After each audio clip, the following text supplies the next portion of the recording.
members of this August House. Chief Minister Conrad K. Sangma said that the state government is taking steps to streamline the recruitment process and the overall functioning of the various recruitment agencies, including the MPSC and the various district selection committees. While replying to the call attention motion on nepotism in MPSC moved by VPP MLA Arden Basaimot, Chief Minister said that the government has come up with a new standard operating procedures when it comes to recruitment by the various agencies. He said that the MPSC, DSCs and the Department Selection Committee will need to declare the results within a period of 6 months from the date of the issue of advertisement. To reply, please.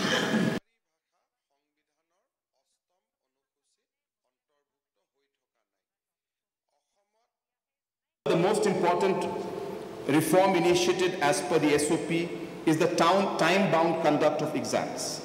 From now on, all recruiting agencies, that is MPSC, DSC or the Department Selection Committee, shall declare the results of exams within a period of 6 months from the date of issue of advertisement.